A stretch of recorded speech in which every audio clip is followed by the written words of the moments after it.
The Odyssey by Homer. Translated by Samuel Butler. Book 12.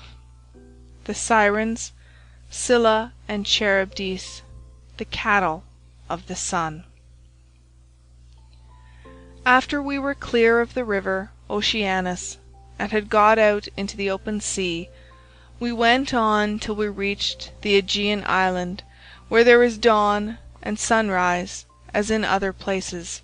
We then drew our ship onto the sands, and got out of her onto the shore, where we went to sleep and waited till day should break. Then, when the child of morning, rosy-fingered dawn, appeared, I sent some men to Circe's house to fetch the body of Elpenor. We cut firewood from a wood where the headland jutted out into the sea, and after we had wept over him and lamented him, we performed his funeral rites.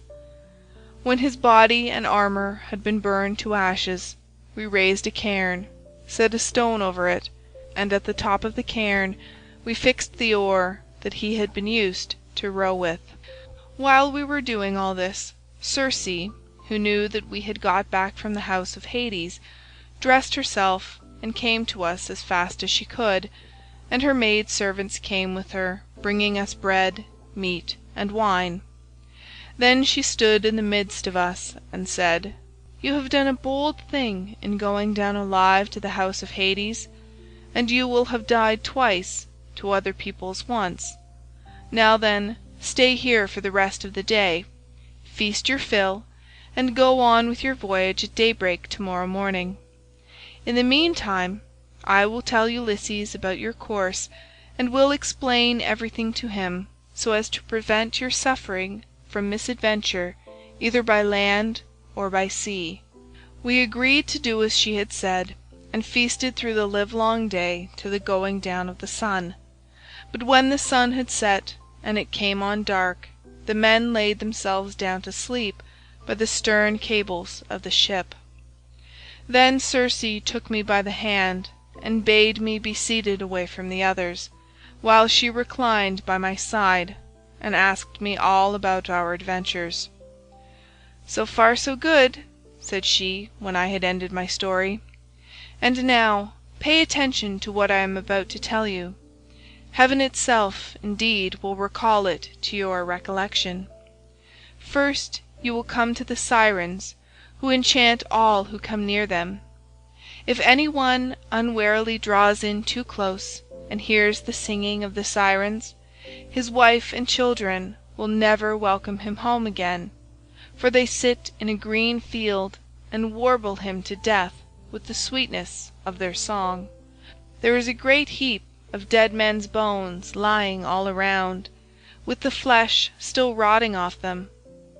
Therefore pass these sirens by, and stop your men's ears with wax, that none of them may hear. But if you like, you can listen yourself, for you may get the men to bind you as you stand upright on a cross piece halfway up the mast, and they must lash the rope's ends to the mast itself, that you may have the pleasure of listening. If you beg and pray the men to unloose you, then they must bind you faster. When your crew have taken you past these sirens, I cannot give you coherent directions as to which of two courses you are to take. I will lay the two alternatives before you, and you must consider them for yourself. On the one hand there are some overhanging rocks, against which the deep blue waves of the amphitrite beat with terrific fury. The blessed gods call these rocks the Wanderers. Here not even a bird may pass, no, not even the timid doves that bring ambrosia to Father Jove, but the sheer rock always carries off one of them, and Father Jove has to send another to make up their number. No ship that ever yet came to these rocks has got away again, but the waves and whirlwinds of fire are freighted with wreckage and with the bodies of dead men.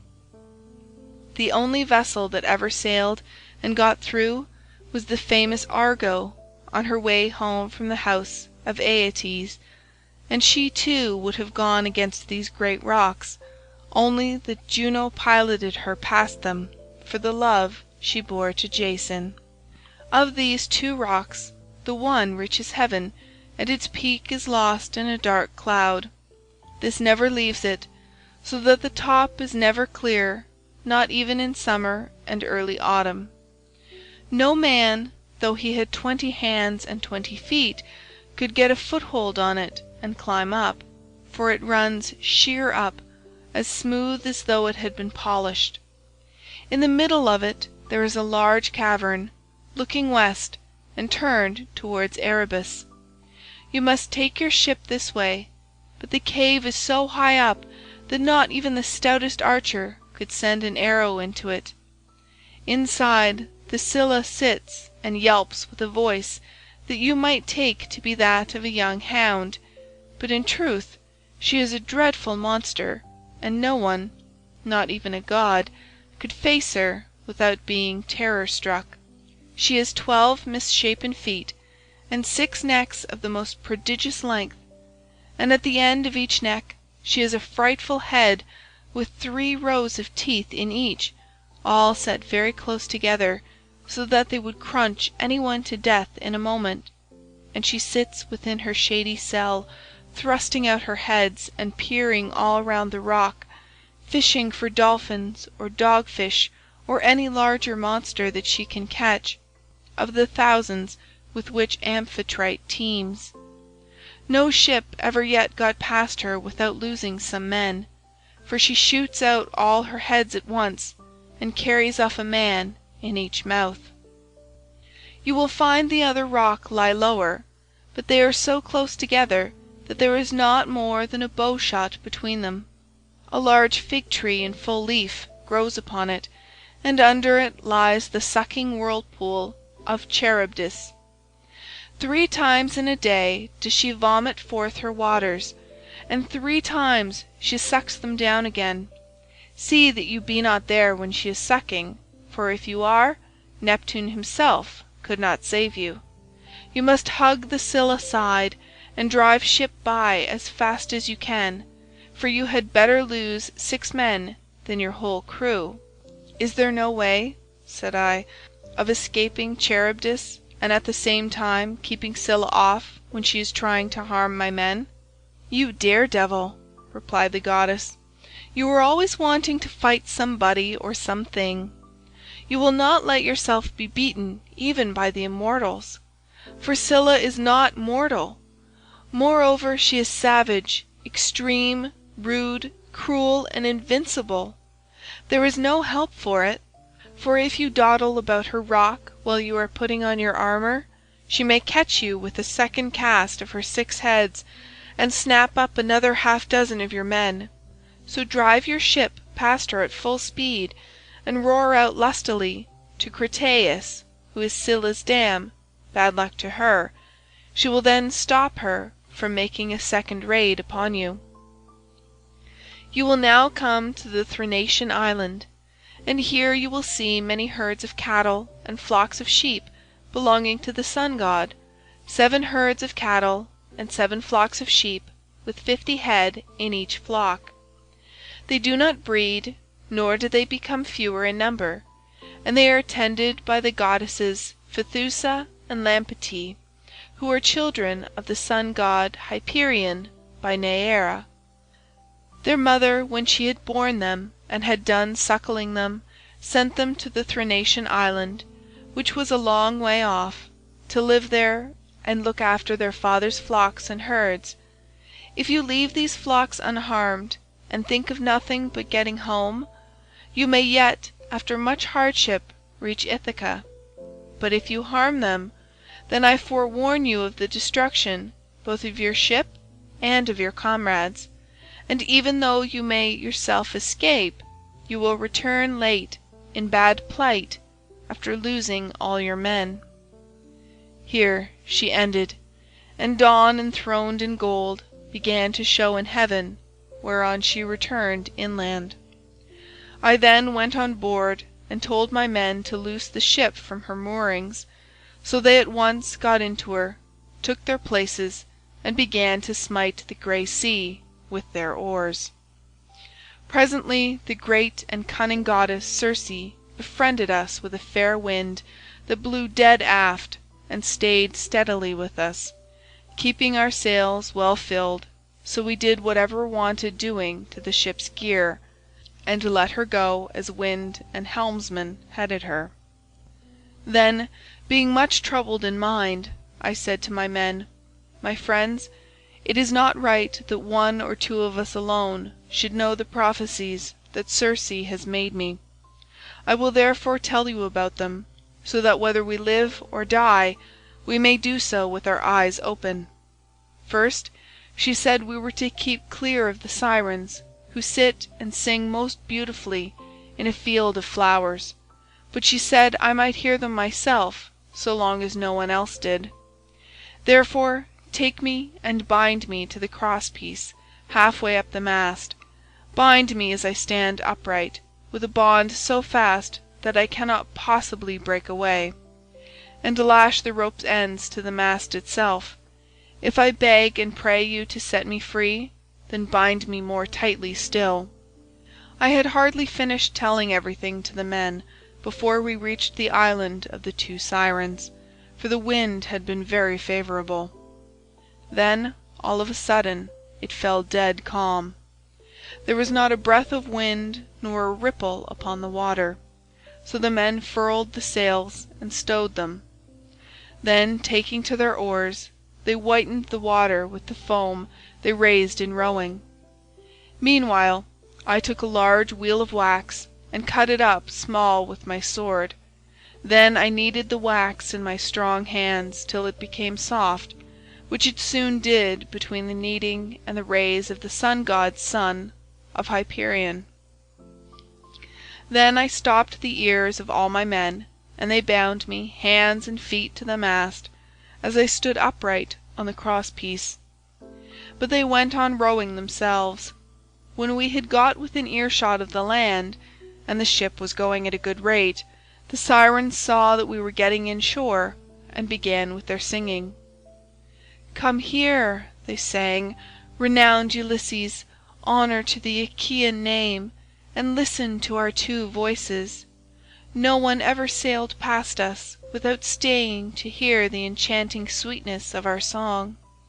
And he who listens will go on his way, not only charmed, but wiser, for we know all the ills that the gods laid upon the Argives and Trojans before Troy, and can tell you everything that is going to happen over the whole world."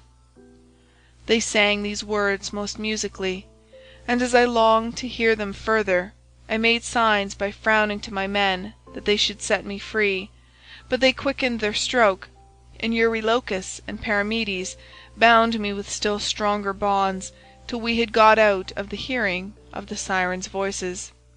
Then my men took the wax from their ears and unbound me. Immediately after we had got past the island, I saw a great wave from which spray was rising, and I heard a loud roaring sound.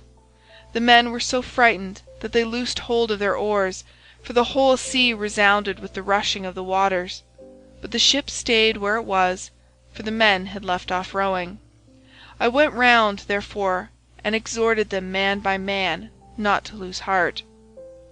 "My friends," said I, "this is not the first time that we have been in danger, and we are in nothing like so bad a case as when the Cyclops shut us up in his cave.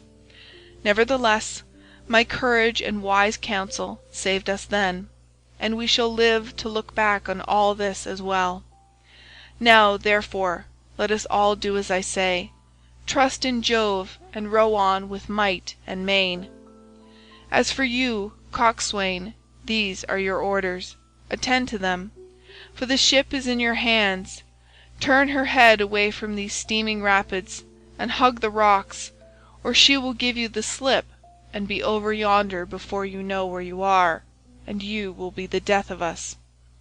So they did as I told them, but I said nothing about the awful monster Scylla, for I knew the men would not go on rowing if I did, but would huddle together in the hold. In one thing only did I disobey Circe's strict instructions. I put on my armour. Then, seizing 2 strong spears, I took my stand on the ship's bows, for it was there that I expected first to see the monster of the rock, who was to do my men so much harm. But I could not make her out anywhere, though I strained my eyes with looking the gloomy rock all over and over. Then we entered the straits, in great fear of mind, for on the one hand was Scylla, and on the other dread Charybdis kept sucking up the salt water. As she vomited it up, it was like the water in a cauldron when it is boiling over upon a great fire, and the spray reached the top of the rocks on either side. When she began to suck again, we could see the water all inside whirling round and round, and it made a deafening sound as it broke against the rocks. We could see the bottom of the whirlpool all black with sand and mud, and the men were at their wits' ends for fear. While we were taken up with this, and were expecting each moment to be our last, Scylla pounced down suddenly upon us, and snatched up my 6 best men. I was looking at once after both ship and men, and in a moment I saw their hands and feet ever so high above me, struggling in the air as Scylla was carrying them off, and I heard them call out my name in one last despairing cry. As a fisherman, seated, spear in hand, upon some jutting rock, throws bait into the water to deceive the poor little fishes, and spears them with the ox's horn with which his spear is shod, throwing them gasping onto the land as he catches them one by one, even so did Scylla land these panting creatures on her rock, and munch them up at the mouth of her den, while they screamed and stretched out their hands to me in their mortal agony. This was the most sickening sight that I saw throughout all my voyages. When we had passed the wandering rocks, with Scylla and terrible Charybdis, we reached the noble island of the sun god, where were the goodly cattle and sheep belonging to the sun Hyperion.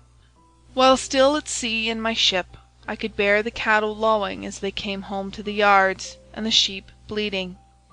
Then I remembered what the blind Theban prophet Tiresias had told me, and how carefully Aegean Circe had warned me to shun the island of the blessed sun god. So being much troubled, I said to the men, "My men, I know you are hard pressed, but listen while I tell you the prophecy that Tiresias made me, and how carefully Aegean Circe warned me to shun the island of the blessed sun god, for it was here, she said, that our worst danger would lie. Head the ship, therefore, away from the island." The men were in despair at this, and Eurylochus at once gave me an insolent answer. "Ulysses," said he, "you are cruel. You are very strong yourself, and never get worn out. You seem to be made of iron. And now, though your men are exhausted with toil and want of sleep, you will not let them land and cook themselves a good supper upon this island, but bid them put out to sea, and go faring fruitlessly on through the watches of the flying night. It is by night that the winds blow hardest and do so much damage.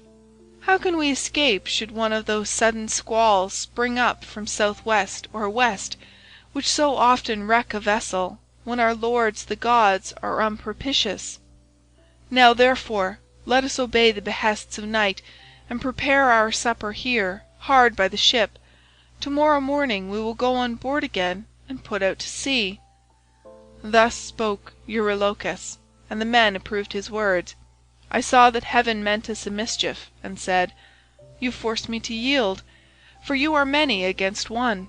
But at any rate each one of you must take his solemn oath, that if he meet with a herd of cattle or a large flock of sheep, he will not be so mad as to kill a single head of either, but will be satisfied with the food that Circe has given us."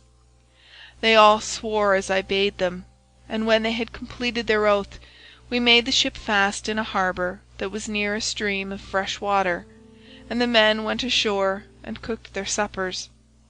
As soon as they had had enough to eat and drink, they began talking about their poor comrades whom Scylla had snatched up and eaten. This sent them weeping, and they went on crying till they fell off into a sound sleep.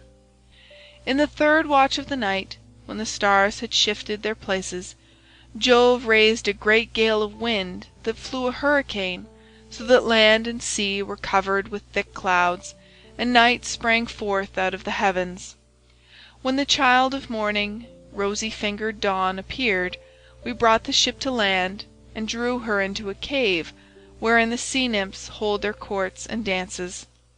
And I called the men together in council. "My friends," said I, "we have meat and drink in the ship. Let us mind, therefore, and not touch the cattle, or we shall suffer for it.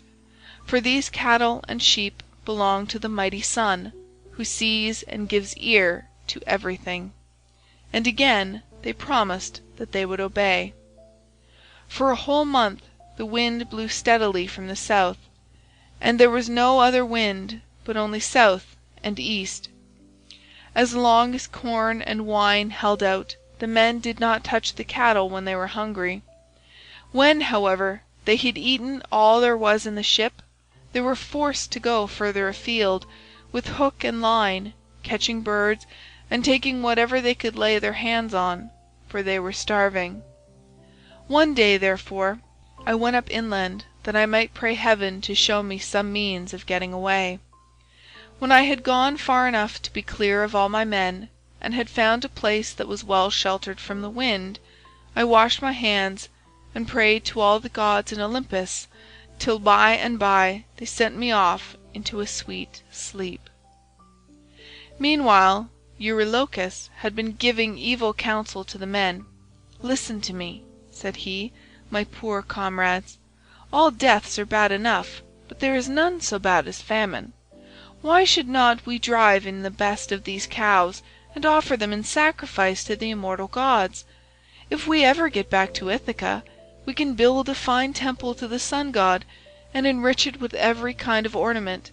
If, however, he is determined to sink our ship out of revenge for these homed cattle, and the other gods are of the same mind, I for one would rather drink salt water once for all and have done with it, than be starved to death by inches in such a desert island as this is." Thus spoke Eurylochus, and the men approved his words. Now the cattle, so fair and goodly, were feeding not far from the ship. The men therefore drove in the best of them, and they all stood round them saying their prayers, and using young oak shoots instead of barley meal, for there was no barley left. When they had done praying, they killed the cows and dressed their carcasses. They cut out the thigh bones, wrapped them round in 2 layers of fat, and set some pieces of raw meat on top of them. They had no wine with which to make drink offerings over the sacrifice while it was cooking, so they kept pouring on a little water from time to time, while the inward meats were being grilled. Then, when the thigh bones were burned and they had tasted the inward meats, they cut the rest up small and put the pieces upon the spits. By this time my deep sleep had left me, and I turned back to the ship and to the seashore. As I drew near I began to smell hot roast meat, so I groaned out a prayer to the immortal gods. "Father Jove," I exclaimed, "and all you other gods who live in everlasting bliss, you have done me a cruel mischief by the sleep into which you have sent me. See what fine work these men of mine have been making in my absence." Meanwhile Lampetie went straight off to the Sun and told him we had been killing his cows, whereon he flew into a great rage and said to the immortals, "Father Jove, and all you other gods who live in everlasting bliss, I must have vengeance on the crew of Ulysses's ship. They have had the insolence to kill my cows, which were the one thing I loved to look upon, whether I was going up heaven or down again. If they do not square accounts with me about my cows, I will go down to Hades and shine there among the dead." "Sun," said Jove, "go on shining upon us gods and upon mankind over the fruitful earth. I will shiver their ship into little pieces with a bolt of white lightning as soon as they get out to sea." I was told all this by Calypso, who said she had heard it from the mouth of Mercury. As soon as I got down to my ship and to the seashore, I rebuked each one of the men separately, and we could see no way out of it, for the cows were dead already. And indeed the gods began at once to show signs and wonders among us, for the hides of the cattle crawled about, and the joints upon the spits began to low like cows, and the meat, whether cooked or raw, kept on making a noise, just as cows do. For 6 days my men kept driving in the best cows and feasting upon them, but when Jove, the son of Saturn, had added a 7th day, the fury of the gale abated. We therefore went on board, raised our masts, spread sail, and put out to sea. As soon as we were well away from the island, and could see nothing but sky and sea, the son of Saturn raised a black cloud over our ship, and the sea grew dark beneath it.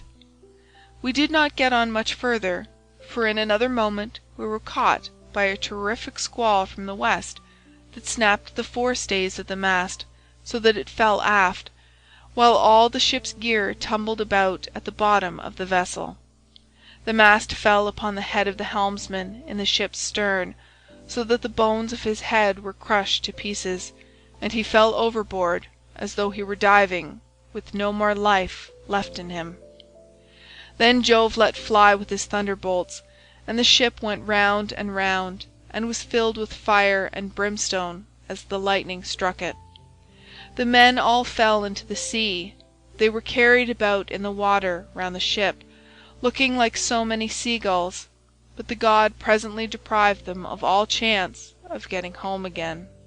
I stuck to the ship till the sea knocked her sides from her keel, which drifted about by itself, and struck the mast out of her in the direction of the keel, but there was a backstay of stout ox-thong still hanging about it, and with this I lashed the mast and keel together, and getting astride of them was carried wherever the winds chose to take me. The gale from the west had now spent its force, and the wind got into the south again, which frightened me lest I should be taken back to the terrible whirlpool of Charybdis. This, indeed, was what actually happened, for I was borne along by the waves all night, and by sunrise had reached the rock of Scylla and the whirlpool. She was then sucking down the salt sea water, but I was carried aloft toward the fig tree, which I caught hold of and clung on to like a bat. I could not plant my feet anywhere so as to stand securely, for the roots were a long way off, and the boughs that overshadowed the whole pool were too high, too vast, and too far apart for me to reach them.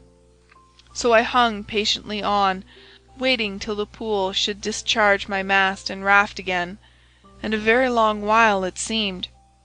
A juryman is not more glad to get home to supper, after having been long detained in court by troublesome cases, than I was to see my raft beginning to work its way out of the whirlpool again. At last I let go with my hands and feet, and fell heavily into the sea, hard by my raft, onto which I then got, and began to row with my hands. As for Scylla, the father of gods and men would not let her get further sight of me, otherwise I should have certainly been lost. Hence I was carried along for 9 days, till on the 10th night the gods stranded me on the Ogygian island, where dwells the great and powerful goddess Calypso. She took me in, and was kind to me, but I need say no more about this, for I told you and your noble wife all about it yesterday, and I hate saying the same thing over and over again. End of Book 12. The Odyssey by Homer, translated by Samuel Butler. Book 13. Thus did he speak, and they all held their peace throughout the covered cloister, enthralled by the charm of his story, till presently Alcinous began to speak. "Ulysses," said he, Now that you have reached my house, I doubt not you will get home without further misadventure, no matter how much you have suffered in the path. To you others, however, who come here night after night to drink my choicest wine and listen to my bard, I would insist as follows. Our guest has already packed up the clothes, wrought gold, and other valuables which you have brought for his acceptance. Let us now, therefore, present him further, each one of us with a large tripod and a cauldron. We will recoup ourselves by the levy of a general rate, for private individuals cannot be expected to bear the burden of such a handsome present." Every one approved of this, and then they went home to bed, each in his own abode. When the child of morning, rosy-fingered Dawn, appeared, they hurried down to the ship and brought their cauldrons with them. Alcinous went on board and saw everything so securely stowed under the ship's benches that nothing could break adrift and injure the rowers. Then they went to the house of Alcinous to get dinner, and he sacrificed a bull for them in honor of Jove, who is the lord of all. They set the steaks to grill and made an excellent dinner, after which the inspired bard Demodocus, who was a favorite with every one, sang to them. But Ulysses kept on turning his eyes towards the sun, as though to hasten his setting, for he was longing to be on his way. As one who has been all day ploughing a fallow field with a couple of oxen keeps thinking about his supper, and is glad when night comes that he may go and get it, for it is all his legs can do to carry him, even so did Ulysses rejoice when the sun went down, and he at once said to the Phaeacians, addressing himself more particularly to King Alcinous, "Sir, and all of you, farewell. Make your drink offerings and send me on my way rejoicing, for you have fulfilled my heart's desires by giving me an escort, and making me presents, which heaven grant that I may turn to good account.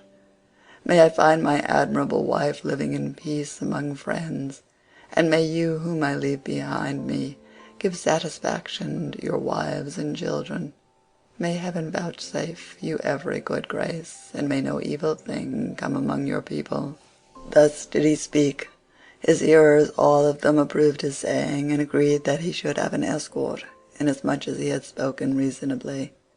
Alcinous therefore said to his servant, "Pontonous, mix some wine and hand it round to everybody, that we may offer a prayer to Father Jove and speed our guest upon his way." Pontonous mixed the wine and handed it to every one in turn. The others each from his own seat made a drink offering to the blessed gods that live in heaven, but Ulysses rose and placed the double cup in the hands of Queen Arete.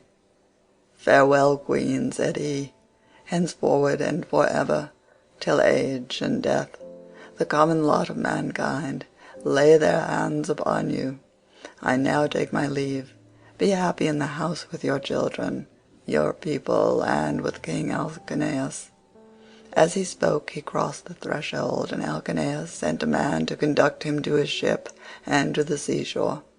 Arete also sent some maidservants with him, one with a clean shirt and cloak, another to carry his strong box, and a third with corn and wine.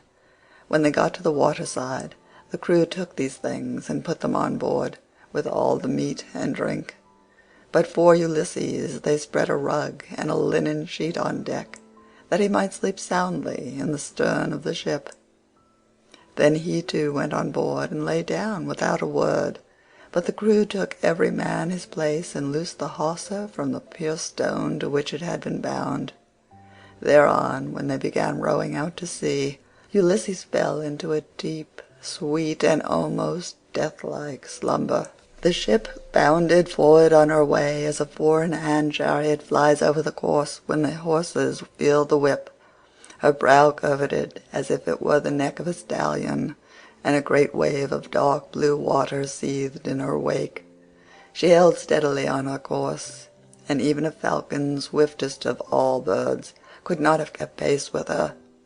Thus then she cut her way through the water, carrying one who was as cunning as the gods, but who was now sleeping peacefully, forgetful of all that he had suffered, both on the field of battle and by the waves of the weary sea. when the bright star that heralds the approach of dawn began to show, the ship drew near to land. Now there is in Ithaca a haven of the old merman forces, which lies between 2 points that break the line of the sea and shut the harbour in.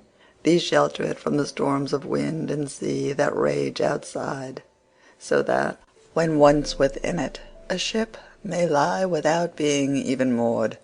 At the head of this harbour there is a large olive tree, and at no distance a fine overarching cavern, sacred to the nymphs, who are called naiads. There are mixing bowls within it, and wine jars of stone, and the bees hive there. Moreover, there are great looms of stone on which the nymphs weave their robes of sea purple, very curious to see, and at all times there is water within it. It has 2 entrances, one facing north, by which mortals can go down into the cave, while the other comes from the south and is more mysterious. Mortals cannot possibly get in by it. It is the way taken by the gods. Into this harbour, then, they took their ship, for they knew the place. She had so much way upon her that she ran half her own length on to the shore. When, however, they had landed, the first thing they did was to lift Ulysses with his rug and linen sheet out of the ship, and lay him down upon the sand, still fast asleep. Then they took out the presents which Minerva had persuaded the Phaeacians to give him when he was setting out on his voyage homewards. They put these all together by the root of the olive tree, away from the road, for fear some passer-by might come and steal them before Ulysses awoke. And then they made the best of their way home again. But Neptune did not forget the threats with which he had already threatened Ulysses. So he took counsel with Jove. "Father Jove," said he, "I shall no longer be held in any sort of respect among you gods, if mortals like the Phaeacians, who are my own flesh and blood, show such small regard for me. I said I would Ulysses get home when he had suffered sufficiently. I did not say that he should never get home at all, for I knew you had already nodded your head about it, and promised that he should do so. But now they have brought him in a ship fast asleep, and have landed him in Ithaca, after loading him with more magnificent presents of bronze, gold, and raiment than he would ever have brought back from Troy, if he had had his share of the spoil, and got home without misadventure." And Jove answered, "What, O lord of the earthquake, are you talking about? The gods are by no means wanting in respect for you. It would be monstrous were they to insult one so old and honoured as you are. As regards mortals, however, if any of them is indulging in insolence and treating you disrespectfully, it will always rest with yourself to deal with him as you may think proper, so do just as you please." "I should have done so at once," replied Neptune, "if I were not anxious to avoid anything that might displease you. Now, therefore, I should like to wreck the Phaeacian ship as it is returning from its escort. This will stop them from escorting people in future, and I should also like to bury their city under a huge mountain." "My good friend," answered Jove, "I should recommend you at the very moment when the people from the city are watching the ship on her way, to turn it into a rock near the land and looking like a ship. This will astonish everybody, and you can then bury their city under the mountain." When earth-encircling Neptune heard this, he went to Scheria, where the Phaeacians live, and stayed there till the ship, which was making rapid way, had got close in. Then he went up to it, turned it into stone, and drove it down with the flat of his hand so as to root it in the ground. After this he went away. The Phaeacians then began talking among themselves, and one would turn towards his neighbour, saying, "Bless my heart, who is it that can have rooted the ship in the sea just as she was getting into port? We could see the whole of her only a moment ago." This is how they talked, but they knew nothing about it, and Alcinous said, "I remember now the old prophecy of my father. He said that Neptune would be angry with us for taking every one so safely over the sea, and would one day wreck a Phaeacian ship if it was returning from an escort, and bury our city under a high mountain. This is what my old father used to say, and now it is all coming true. Now therefore let us all do as I say, In the first place, we must leave off giving people escorts when they come here, and in the next let us sacrifice 12 picked bulls to Neptune, that he may have mercy upon us, and not bury our city under the high mountain." When the people heard this, they were afraid, and got ready the bulls. Thus did the chiefs and rulers of the Phaeacians to King Neptune, standing round his altar, and at the same time Ulysses woke up once more upon his own soil. He had been so long away that he did not know it again. Moreover, Jove's daughter Minerva had made it a foggy day, so that people might not know of his having come, and that she might tell him everything without either his wife or his fellow citizens and friends recognizing him, until he had taken his revenge upon the wicked suitors. Everything, therefore, seemed quite different to him. The long straight tracks, the harbours, the precipices, and the goodly trees appeared all changed as he started up and looked upon his native land. So he smote his thighs with the flat of his hands, and cried aloud despairingly.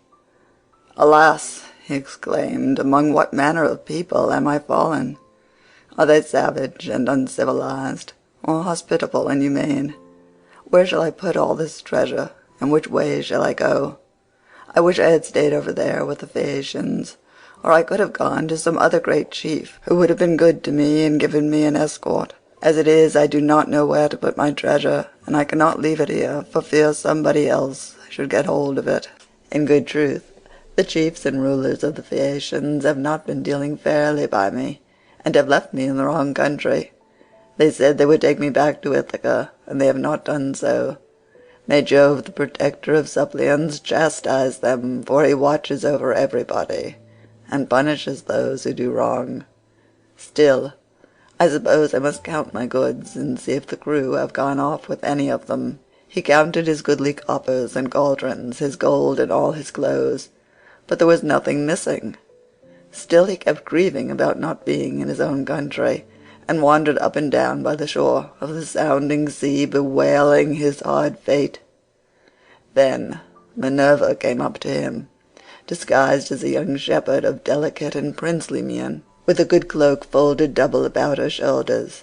She had sandals on her comely feet, and held a javelin in her hand. Ulysses was glad when he saw her, and went straight up to her. "My friend," said he, "you are the first person whom I have met with in this country. I salute you, therefore, and beg you to be well disposed toward me. Protect these my goods, and myself too, for I embrace your knees and pray to you as though you were a god. Tell me then, and tell me truly, what land and country is this? Who are its inhabitants? Am I on an island, or is this the seaboard of some continent?" Minerva answered, "Stranger, you must be very simple, or must have come from somewhere a long way off, not to know what country this is. It is a very celebrated place, and everybody knows it, east and west. It is rugged, and not a good driving country, but it is by no means a bit island for what there is of it. It grows any quantity of corn, and also wine, for it is watered both by rain and dew. It breeds cattle also, and goats. All kinds of timber grow here, and there are watering places where the water never runs dry.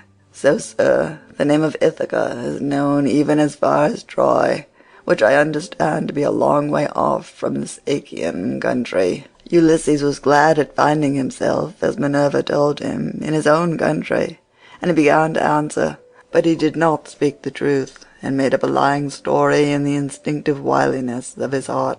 "I heard of Ithaca," said he, "when I was in Crete beyond the seas, and now it seems I have reached it with all these treasures. I have left as much more behind me for my children, but am flying because I killed Orsilochus, son of Idomeneus, the fleetest runner in Crete. I killed him because he wanted to rob me of the spoils I had gotten from Troy with so much trouble and danger, both on the field of battle and by the waves of the weary sea. He said I had not served his father loyally at Troy, his vassal, but had set myself up as an independent ruler. So I lay in wait for him, and with one of my followers by the roadside, and speared him as he was coming into town from the country. My, it was a very dark night, and nobody saw us. It was not known, therefore, that I had killed him, and as soon as I had done so I went to the ship and besought the owners, who were Phoenicians, to take me on board and set me in Pylos or in Elis, where the Epeans rule, giving them as much spoil as satisfied them. They meant no guile, but the wind drove them off their course, and we sailed on till we came hither by night. It was all we could do to get inside the harbour, and none of us said a word about supper, though we wanted it badly. But we all went on shore and lay down just as we were. I was very tired and fell asleep directly, so they took my goods out of the ship and placed them beside me where I was lying on the sand. Then they sailed away to Sidonia, and I was left here in great distress of mind." Such was his story, but Minerva smiled and caressed him with her hand. Then she took the form of a woman, fair, stately, and wise. "He must be indeed a shifty, lying fellow," said she, "who could surpass you in all manner of craft, even though you had a god for your antagonist. Dare-devil that you are, full of guile, unwearying in deceit, can you not drop your tricks and your instinctive falsehood even now that you are in your own country again? We will say no more, however, about this, for we can both of us deceive upon occasion. You are the most accomplished counsellor and orator among all mankind, while I for diplomacy and subtlety have no equal among the gods. Did you not know Jove's daughter Minerva, me, who have been ever with you, who kept watch over you in all your troubles, and who made the Phaeacians take so great a liking to you? And now again I am come here to talk things over with you, and help you to hide the treasure I made the Phaeacians give you. I want to tell you about the troubles that await you in your own house. You have got to face them, but tell no one, neither man nor woman, that you have come home again. Bear everything, and put up with every man's insolence, without a word." And Ulysses answered, "A man, goddess, may know a great deal, but you are so constantly changing your appearance that when he meets you it is a hard matter for him to know whether it is you or not. This much, however, I know exceedingly well. You were very kind to me as long as we Achaeans were fighting before Troy, but from the day on which we went on board ship, after having sacked the city of Priam and heaven dispersed us, from that day, Minerva, I saw no more of you, and cannot ever remember your coming to my ship to help me in a difficulty. I had to wander on sick and sorry till the gods delivered me from evil, and I reached the city of the Phaeacians, where you encouraged me and took me into the town. And now, I beseech you in your father's name, tell me the truth, for I do not believe I am really back in Ithaca. I am in some other country, and you are mocking me and deceiving me in all you have been saying. Tell me then truly, have I really got back to my own country?" "You are always taking something of that sort into your head," replied Minerva, "and that is why I cannot desert you in your afflictions. You are so plausible, shrewd, and shifty. Anyone but yourself, on returning from so long a voyage, would at once have gone home to see his wife and children. But you do not seem to care about asking after them, or hearing any news about them, till you have exploited your wife, who remains at home vainly grieving for you, and having no peace, night or day, for the tears she sheds on your behalf. As for my not coming near you, I was never uneasy about you, for I was certain you would get back safely, though you would lose all your men, and I did not wish to quarrel with my uncle Neptune, who never forgave you for having blinded his son. I will now, however, point out to you the lie of the land, and you will then perhaps believe me. This is the haven of the old merman Phorcys, and here is the olive tree that grows at the head of it. Near it is the cave sacred to the Naiads. Here too is the overarching cavern in which you have offered many an acceptable hecatomb to the nymphs, and this is the wooded mountain Neritum." As she spoke, the goddess dispersed the mist, and the land appeared. Then Ulysses rejoiced at finding himself again in his own land, and kissed the bounteous soil. He lifted up his hands and prayed to the nymphs, saying, "Naiad nymphs, daughters of Jove, I made sure that I was never again to see you. Now therefore I greet you with all loving salutations, and I will bring you offerings as in the old days, if Jove's redoubtable daughter will grant me life and bring my son to manhood." "Take heart, and do not trouble yourself about that," rejoined Minerva. "Let us rather set about stowing your things at once in the cave, where they will be quite safe. Let us see how we can best manage it all." Therewith she went down into the cave to look for the safest hiding places, while Ulysses brought up all the treasure of gold, bronze, and good clothing which the Phaeacians had given him. They stowed everything carefully away, and Minerva set a stone against the door of the cave. Then the two sat down by the root of the great olive and consulted how to compass the destruction of the wicked suitors. "Ulysses," said Minerva, "noble son of Laertes, think how you can lay hands on these disreputable people who have been lording it in your house these 3 years, courting your wife and making wedding presents to her, while she does nothing but lament your absence, giving hope and sending you encouraging messages to every one of them, but meaning the very opposite of all she says." And Ulysses answered, "In good truth, goddess, it seems I should have come to much the same bad end in my own house as Agamemnon did, if you had not given me such timely information. Advise me how I shall best avenge myself. Stand by my side and put your courage into my heart, as on the day when we loosed Troy's fair diadem from her brow. Help me now as you did then, and I will fight 300 men, if you, goddess, will be with me." "Trust me for that," said she. "I will not lose sight of you when once we set about it, and I would imagine that some of those who are devouring your substance will then bespatter the pavement with their blood and brains. I will begin by disguising you so that no human being shall know you. I will cover your body with wrinkles. You shall lose all your yellow hair. I will clothe you in a garment that shall fill all who see it with loathing. I will blear your fine eyes for you, and make you an unseemly object in the sight of the suitors, of your wife, and of the son whom you left behind you. Then go at once to the swineherd, who is in charge of your pigs. He has been always well affected towards you, and is devoted to Penelope and your son. You will find him feeding his pigs near the rock that is called Raven by the fountain Arethusa, where they are fattening on beech-mast and spring water, after their manner. Stay with him and find out how things are going, while I proceed to Sparta and see your son, who is with Menelaus at Lacedaemon, where he is gone to try and find out whether you are still alive." "But why," said Ulysses, "did you not tell him, for you knew all about it? Did you want him too to go sailing about amid all kinds of hardship, while others are eating up his estate?" Minerva answered, "Never mind about him. I sent him that he might be well spoken of for having gone. He is in no sort of difficulty, but is staying quite comfortably with Menelaus, and is surrounded with abundance of every kind. The suitors have put out to sea and are lying in wait for him, for they mean to kill him before he can get home. I do not much think they will succeed, but rather that some of those who are now eating up your estate will first find a grave themselves." As she spoke, Minerva touched him with her wand, and covered him with wrinkles, took away all his yellow hair, and withered the flesh over his whole body. She bleared his eyes, which were naturally very fine ones. She changed his clothes, and threw an old rag of a wrap about him, and a tunic, tattered, filthy, and begrimed with smoke.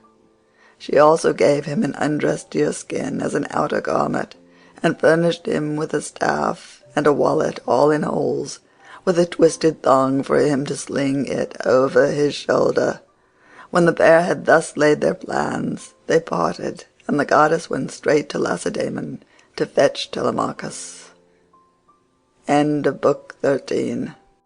The Odyssey by Homer, translated by Samuel Butler. Book 14. Ulysses in the hut with Eumaeus. Ulysses now left the haven, and took the rough track up through the wooded country and over the crest of the mountain, till he reached the place where Minerva had said that he would find the swineherd, who was the most thrifty servant he had. He found him sitting in front of his hut, which was by the yards that he had built on a site which could be seen from afar. He had made them spacious and fair to see, with a free run for the pigs all round them. He had built them during his master's absence, of stones which he had gathered out of the ground, without saying anything to Penelope or Laertes, and he'd fenced them on top with thorn bushes. Outside the yard he'd run a strong fence of oaken posts, split and set pretty close together, while inside he'd built 12 sties near one another for the sows to lie in. There were 50 pigs wallowing in each sty, all of them breeding sows, but the boars slept outside and were much fewer in number, for the suitors kept on eating them, and the swineherd had to send them the best he had continually. There were 360 boar pigs, and the herdsman's 4 hounds, which were as fierce as wolves, slept always with them. The swineherd was at that moment cutting out a pair of sandals from a good stout ox hide. 3 of his men were out herding the pigs in one place or another, and he had sent the 4th to town with a boar that he'd been forced to send the suitors, that they might sacrifice it and have their fill of meat.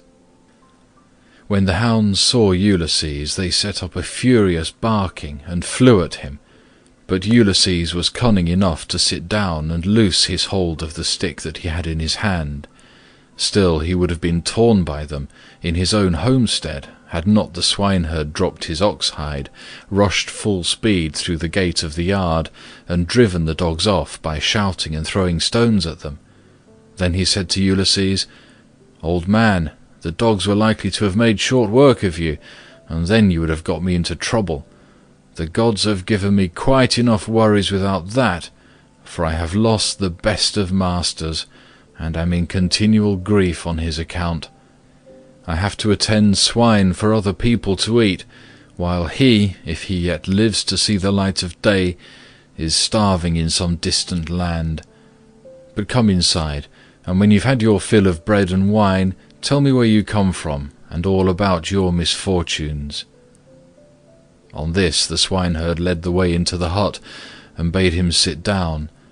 He strewed a good thick bed of rushes upon the floor, and on the top of this he threw the shaggy chamois skin, a great thick one, on which he used to sleep by night.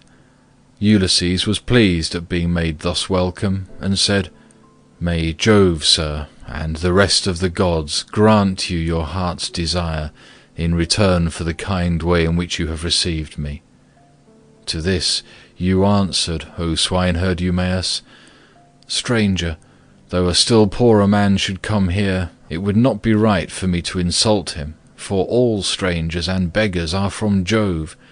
You must take what you can get and be thankful, for servants live in fear when they have young lords for their masters, and this is my misfortune now, for heaven has hindered the return of him who would have been always good to me, and given me something of my own, a house, a piece of land, a good-looking wife, and all else that a liberal master allows a servant who has worked hard for him, and whose labour the gods have prospered as they have mine in the situation which I hold.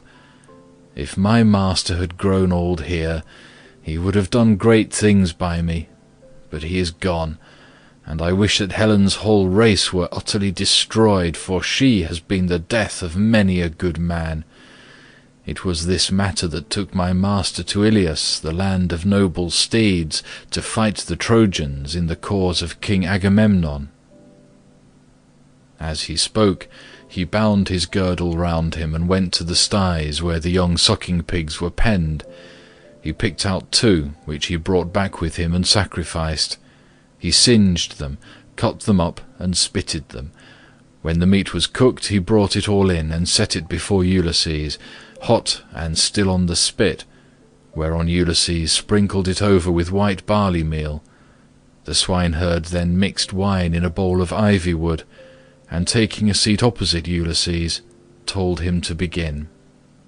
"Fall to, stranger," said he, "on a dish of servants' pork. The fat pigs have to go to the suitors, who eat them up without shame or scruple. But the blessed gods love not such shameful doings, and respect those who do what is lawful and right, even the fierce freebooters who go raiding on other people's land, and Jove gives them their spoil, even they, when they have filled their ships and got home again, live conscience-stricken, and look fearfully for judgment. But some god seems to have told these people that Ulysses is dead and gone. They will not therefore go back to their own homes and make their offers of marriage in the usual way, but waste his estate by force without fear or stint. Not a day or night comes out of heaven, but they sacrifice not one victim, nor two only, and they take the run of his wine, for he was exceedingly rich. No other great man either in Ithaca or on the mainland is as rich as he was. He had as much as 20 men put together. I will tell you what he had. There are 12 herds of cattle upon the mainland, and as many flocks of sheep. There are also 12 droves of pigs, while his own men and hired strangers feed him 12 wildly spreading herds of goat. Here in Ithaca he runs even large flocks of goats on the far end of the island, and they are in the charge of excellent goat herds. Each one of these sends the suitors the best goat in the flock every day. As for myself, I am in charge of the pigs that you see here, and I have to keep picking out the best I have and sending it to them." This was his story. But Ulysses went on eating and drinking ravenously without a word, brooding his revenge. When he had eaten enough and was satisfied, the swineherd took the bowl from which he usually drank, filled it with wine, and gave it to Ulysses, who was pleased, and said as he took it in his hands, "My friend, who was this master of yours that bought you and paid for you, so rich and so powerful as you tell me? You say he perished in the cause of King Agamemnon. Tell me who he was, in case I may have met with such a person. Jove and the other gods know, but I may be able to give you news of him, for I have travelled much." Eumaeus answered, "Old man, no traveller who comes here with news will get Ulysses' wife and son to believe his story. Nevertheless, tramps in want of a lodging keep coming with their mouths full of lies, and not a word of truth. Every one who finds his way to Ithaca goes to my mistress and tells her falsehoods, whereon she takes them in, makes much of them, and asks them all manner of questions, crying all the time as women will when they have lost their husbands. And you too, old man, for a shirt and a cloak would doubtless make up a very pretty story.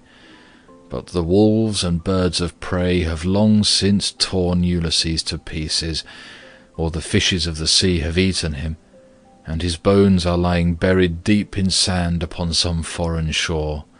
He is dead and gone, and a bad business it is for all his friends, for me especially. Go where I may, I shall never find so good a master, not even if I were to go home to my mother and father, where I was bred and born. I do not so much care, however, about my parents now, though I should dearly like to see them again in my own country. It is the loss of Ulysses that grieves me most.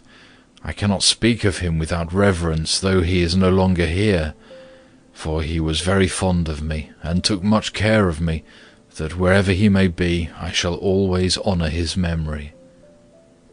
"My friend," replied Ulysses, "you are very positive and very hard of belief about your master's coming home again.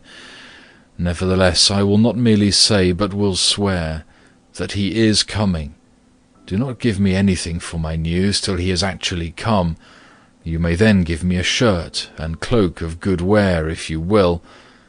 I am in great want, but I will not take anything at all till then, for I hate a man, even as I hate hellfire, who lets his poverty tempt him into lying. I swear by King Jove, by the rites of hospitality, and by that hearth of Ulysses to which I have now come, that all will surely happen as I have said it will.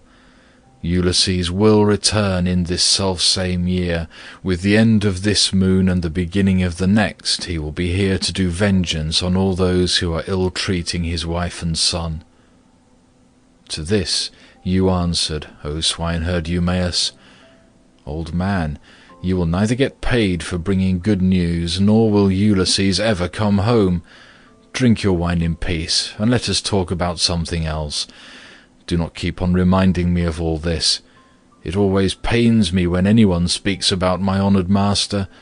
As for your oath, we will let it alone. But I only wish he may come, as do Penelope, his old father Laertes, and his son Telemachus. I am terribly unhappy, too, about this same boy of his. He was running up fast into manhood, and bade fair to be no worse a man, face and figure, than his father. But someone, either God or man, has been unsettling his mind, so he has gone off to Pylos to try and get news of his father, and the suitors are lying in wait for him as he's coming home, in the hope of leaving the house of Arcasius without a name in Ithaca. But let us say no more about him, and leave him to be taken, or else to escape if the son of Saturn holds his hand over him to protect him. And now, old man, tell me your own story. Tell me also, for I want to know, who you are and where you come from. Tell me of your town and parents, what manner of ship you came in, how crew brought you to Ithaca, and from what country they profess to come, for you cannot have come by land. And Ulysses answered, I will tell you all about it. If there were meat and wine enough, and we could stay here in the hut with nothing to do but to eat and drink while the others go to their work, I could easily talk on for a whole 12 months without ever finishing the story of the sorrows with which it has pleased heaven to visit me. I am by birth a Cretan. My father was a well-to-do man, who had many sons born in marriage, whereas I was the son of a slave whom he'd purchased for a concubine. Nevertheless my father, Castor, son of Hylax, whose lineage I claim, and who was held in the highest honour among the Cretans for his wealth, prosperity, and the valour of his sons, put me on the same level with my brothers who'd been born in wedlock. When, however, death took him to the house of Hades, his sons divided his estate, and cast lots for their shares, but to me they gave a holding and little else. Nevertheless my valour enabled me to marry into a rich family, for I was not given to bragging or shirking on the field of battle. It is all over now. Still, if you look at the straw, you can see what the ear was, for I have had trouble enough and to spare. Mars and Minerva made me doughty in war. When I had picked my men to surprise the enemy with an ambuscade, I never gave death so much as a thought, but was the first to leap forward and spear all whom I could overtake. Such was I in battle, but I did not care about farm work, nor the frugal home life of those who would bring up children. My delight was in ships, fighting, javelins, and arrows, things that most men shudder to think of. But one man likes one thing and another, and this is what I was most naturally inclined to.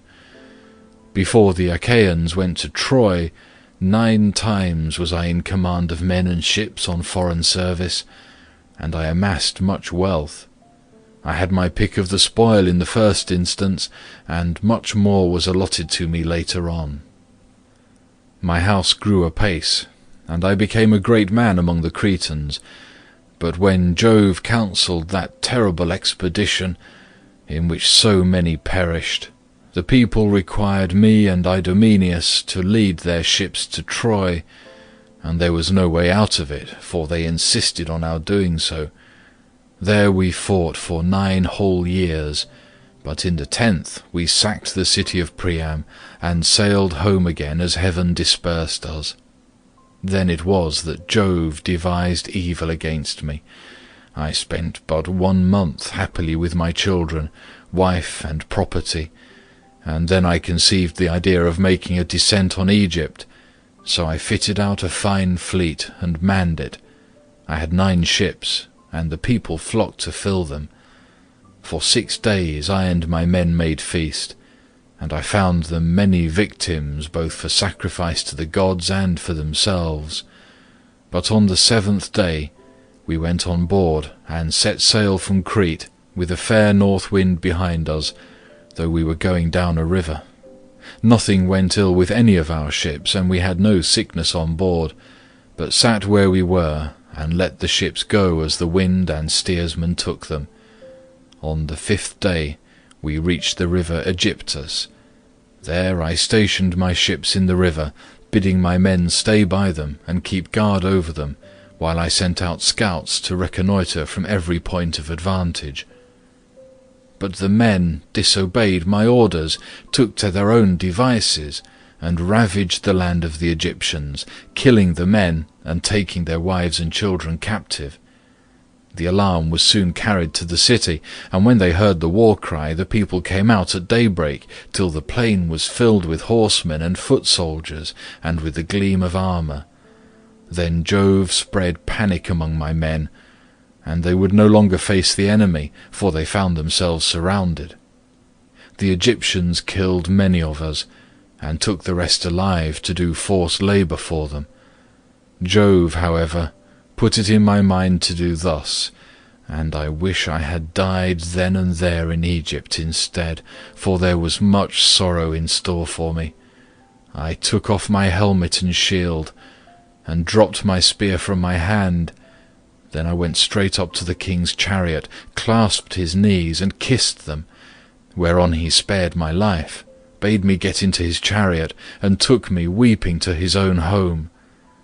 Many made at me with their ashen spears, and tried to kill me in their fury, but the king protected me, for he feared the wrath of Jove, the protector of strangers, who punishes those who do evil. I stayed there for 7 years, and got together much money among the Egyptians, for they all gave me something. But when it was now going on for 8 years, there came a certain Phoenician, a cunning rascal, who had already committed all sorts of villainy, and this man talked me over into going with him to Phoenicia, where his house and his possessions lay. I stayed there for a whole 12 months, but at the end of that time, when months and days had gone by till the same season had come round again, he set me on board a ship bound for Libya, on a pretence that I was to take a cargo along with him to that place, but really that he might sell me as a slave and take the money I fetched. I suspected his intention, but went on board with him, for I could not help it. The ship ran before a fresh north wind, till we had reached the sea that lies between Crete and Libya. There, however, Jove counselled the destruction, for as soon as we were well out from Crete, and could see nothing but sea and sky, he raised a black cloud over our ship, and the sea grew dark beneath it. Then Jove let fly with his thunderbolts, and the ship went round, and was filled with fire and brimstone as the lightning struck it. The men fell all into the sea. They were carried about in the water round the ship, looking like so many seagulls, but the god presently deprived them of all chance of getting home again. I was all dismayed. Jove, however, sent the ship's mast within my reach, which saved my life, for I clung to it, and drifted before the fury of the gale. 9 days did I drift, but in the darkness of the 10th night, a great wave bore me on to the Thesprotian coast. There Phaedon, king of the Thesprotians, entertained me hospitably, without charging me anything at all, for his son found me when I was nearly dead with cold and fatigue, whereupon he raised me by the hand, took me to his father's house, and gave me clothes to wear. There it was that I heard news of Ulysses, for the king told me he had entertained him, and shown him much hospitality while he was on his homeward journey. He showed me also the treasure of gold and wrought iron that Ulysses had got together. There was enough to keep his family for 10 generations, so much had he left in the house of King Phaedon. But the king said Ulysses had gone to Dodona, that he might learn Jove's mind from the god's high oak tree, and know whether, after so long an absence, he should return to Ithaca openly, or in secret. Moreover, the king swore in my presence, making drink offerings in his own house as he did so, that the ship was by the waterside, and the crew found, that should take him to his own country. He sent me off, however, before Ulysses returned, for there happened to be a Thesprotian ship sailing for the wheat-growing island of Dulichium, and he told those in charge of her to be sure and take me safely to King Acastus. These men hatched a plot against me that would have reduced me to the very extreme of misery, for when the ship had got some way out from land, they resolved on selling me as a slave. They stripped me of the shirt and cloak that I was wearing, and gave me instead the tattered old clouts in which you now see me. Then, towards nightfall, they reached the tilled lands of Ithaca, and there they bound me with a strong rope fast in the ship, while they went on shore to get supper by the seaside. But the gods soon undid my bonds for me, and having drawn my rags over my head, I slid down the rudder into the sea, where I struck out and swam till I was well clear of them, and came ashore near a thick wood, in which I lay concealed. They were very angry at my having escaped, and went searching about for me, till at last they thought it was no further use, and went back to their ship. The gods, having hidden me thus easily, then took me to a good man's door, for it seems that I am not to die yet a while. To this you answered, O swineherd Eumaeus, Poor unhappy stranger, I have found the story of your misfortunes extremely interesting, but that part about Ulysses is not right, and you will never get me to believe it. Why should a man like you go about telling lies in this way? I know all about the return of my master. The gods, one and all of them, detest him, or they would have taken him before Troy, or let him die with friends around him when the days of his fighting were done. For then the Achaeans would have built a mound over his ashes, and his son would have been heir to his renown. But now the storm winds have spirited him away, we know not whither. As for me, I live out of the way here with the pigs, and never go to the town, unless when Penelope sends for me on the arrival of some news about Ulysses. Then they all sit round and ask questions, both those who grieve over the king's absence, and those who rejoice at it because they can eat up his property without paying for it. For my own part, I have never cared about asking anyone else, since the time when I was taken in by an Aetolian, who had killed a man and come a long way till at last he reached my station, and I was very kind to him. He said he had seen Ulysses with Idomeneus among the Cretans, refitting his ships which had been damaged in a gale. He said Ulysses would return in the following summer or autumn with his men, and that he would bring back much wealth. And now you unfortunate old man, since fate has brought you to my door, do not try to flatter me in this way with vain hopes. It is not for any such reason that I shall treat you kindly, but only out of respect for Jove, the god of hospitality, as fearing him and pitying you. Ulysses answered, I see that you are of an unbelieving mind. I have given you my oath, and yet you will not credit me. Let us then make a bargain, and call all the gods in heaven to witness it. If your master comes home, give me a cloak and shirt of good wear, and send me to Dulichium, where I want to go. But if he does not come, as I say he will, set your men on to me, and tell them to throw me from yonder precipice, as a warning to tramps not to go about the country telling lies. And a pretty figure I should cut then, said Eumaeus, both now and hereafter, if I were to kill you after receiving you into my hut and showing you hospitality. I should have to say my prayers in good earnest if I did. But it is just supper time, and I hope my men will come in directly, that we may cook something savoury for supper. Thus did they converse, and presently the swineherds came up with the pigs, which were then shut up for the night in their sties, and a tremendous squealing they made as they were being driven into them. But Eumaeus called to his men and said, Bring in the best pig you have, that I may sacrifice him for this stranger. and we will take toll of him ourselves. We have had trouble enough this long time feeding pigs, while others reap the fruit of our labour." On this he began chopping firewood, while the others brought in a fine, fat, 5-year-old boar pig, and set it at the altar. Eumaeus did not forget the gods, for he was a man of good principles, so the first thing he did was to cut bristles from the pig's face and throw them into the fire, praying to all the gods as he did so that Ulysses might return home again. Then he clubbed the pig with a billet of oak which he had kept back when he was chopping the firewood, and stunned it, while the others slaughtered and singed it. Then they cut it up, and Eumaeus began by putting raw pieces from each joint onto some of the fat.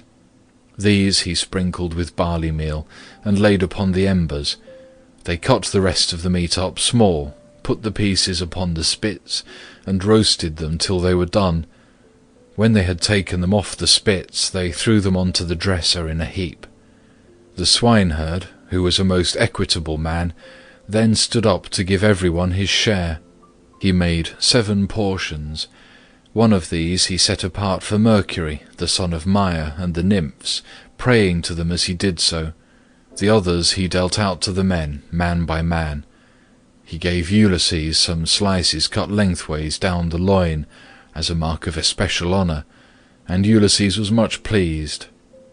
"I hope, Eumaeus," he said, "that Jove will be as well disposed towards you as I am, for the respect you are showing to an outcast like myself." To this you answered, O swineherd Eumaeus, "Eat, my good fellow, and enjoy your supper, such as it is. God grants this and withholds that, just as he thinks right, for he can do whatever he chooses." As he spoke, he cut off the first piece and offered it as a burnt sacrifice to the immortal gods. Then he made them a drink offering, put the cup in the hands of Ulysses, and sat down to his own portion. Mesaulius brought them their bread. The swineherd had bought this man on his own account from among the Taphians during his master's absence, and had paid for him with his own money, without saying anything either to his mistress or Laertes. They then laid their hands upon the good things that were before them, and when they had had enough to eat and drink, Mesaulius took away what was left of the bread, and they all went to bed after having made a hearty supper. Now the night came on stormy and very dark, for there was no moon. It poured without ceasing, and the wind blew strong from the west, which is a wet quarter. So Ulysses thought he would see whether Eumaeus, in the excellent care he took of him, would take off his own cloak and give it to him, or make one of his men give him one. "Listen to me," he said, "Eumaeus and the rest of you. When I have said a prayer, I will tell you something. It is the wine that makes me talk in this way. Wine will make even a wise man fall to singing. It will make him chuckle and dance and say many a word that he had better leave unspoken. Still, as I have begun, I will go on. Would that I were still young and strong as when we had got up an ambuscade before Troy. Menelaus and Ulysses were the leaders, but I was in command also, for the other 2 would have it so. When we had come up to the wall of the city, we crouched down beneath our armour, and lay there under cover of the reeds and thick brushwood that grew about the swamp. It came on to freeze with a north wind blowing. The snow fell small and fine like hoarfrost, and our shields were coated thick with rime. The others had all got cloaks and shirts, and slept comfortably enough with their shields about their shoulders, but I had carelessly left my cloak behind me, not thinking that I should be too cold, and had gone off in nothing but my shirt and shield. When the night was 2/3 through, and the stars had shifted their places, I nudged Ulysses, who was close to me, with my elbow, and he at once gave me his ear. "Ulysses," said I, "this cold will be the death of me, for I have no cloak. Some god fooled me into setting off with nothing on but my shirt, and I do not know what to do." Ulysses, who was as crafty as he was valiant, hit upon the following plan. "Keep still," said he in a low voice, "or the others will hear you." Then he raised his head on his elbow. "My friends," said he, "I've had a dream from heaven in my sleep. We are a long way from the ships. I wish someone would go down and tell Agamemnon to send us up more men at once." On this, Thoas, son of Andreamon, threw off his cloak and set out running for the ships, whereon I took the cloak and lay in it comfortably enough till morning. Would that I were still young and strong as I was in those days, for then some one of you swineherds would give me a cloak, both out of good will and for the respect due to a brave soldier. But now people look down on me because my clothes are shabby." And Eumaeus answered, "Old man, you have told us an excellent story, and have said nothing so far but what is quite satisfactory. For the present, therefore, you shall want neither clothing nor anything else that a stranger in distress may reasonably expect. But tomorrow morning you have to shake your own old rags about your body again, for we have not many spare cloaks nor shirts up here, but every man has only one. When Ulysses' son comes home again, he will give you both cloak and shirt, and send you wherever you may want to go." With this he got up and made a bed for Ulysses by throwing some goatskins and sheepskins on the ground in front of the fire. Here Ulysses lay down, and Eumaeus covered him over with a great heavy cloak that he kept for a change in case of extraordinarily bad weather. Thus did Ulysses sleep, and the young men slept beside him. But the swineherd did not like sleeping away from his pigs, so he got ready to go outside, and Ulysses was glad to see that he looked after his property during his master's absence. First he slung his sword over his brawny shoulders, and put on a thick cloak to keep out the wind.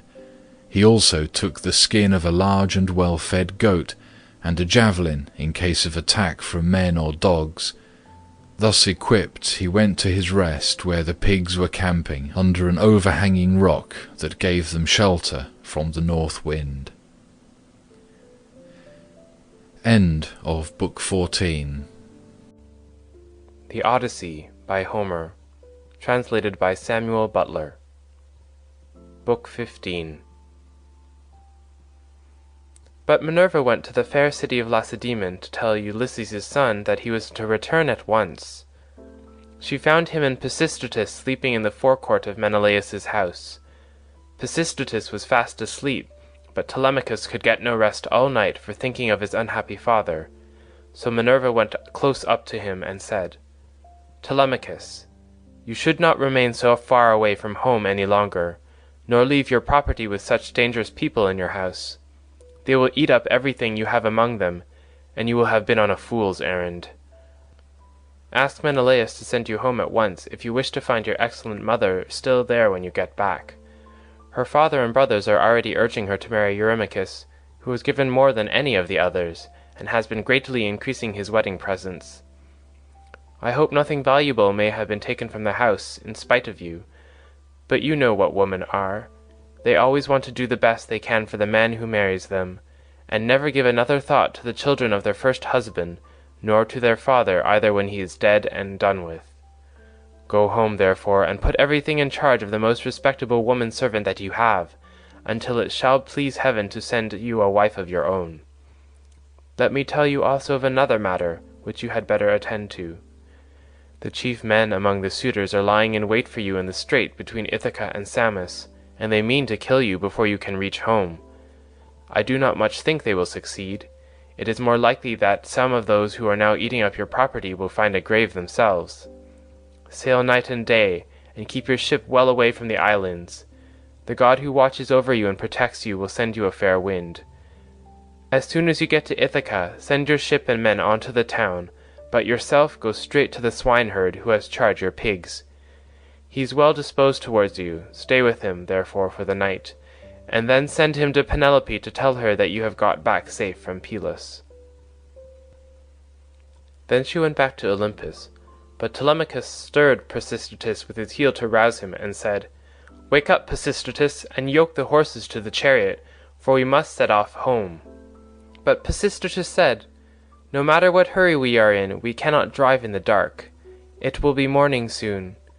Wait till Menelaus has brought his presents and put them in the chariot for us, and let him say good-bye to us in the usual way. So long as he lives, a guest should never forget a host who has shown him kindness." As he spoke, day began to break, and Menelaus, who had already risen, leaving Helen in bed, came towards them. When Telemachus saw him, he put on his shirt as fast as he could, threw a great cloak over his shoulders, and went out to meet him. "Menelaus," said he, "let me go back now to my own country, for I want to get home." And Menelaus answered, "Telemachus, if you insist on going, I will not detain you. I do not like to see a host either too fond of his guest or too rude to him. Moderation is best in all things, and not letting a man go when he wants to do so is as bad as telling him to go if he would like to stay. One should treat a guest well as long as he is in the house, and speed him when he wants to leave it. Wait, then, till I can get your beautiful presents into your chariot, until you have yourself seen them. I will tell the woman to prepare a sufficient dinner for you of what there may be in the house. It will be at once more proper and cheaper for you to get your dinner before setting out on such a long journey.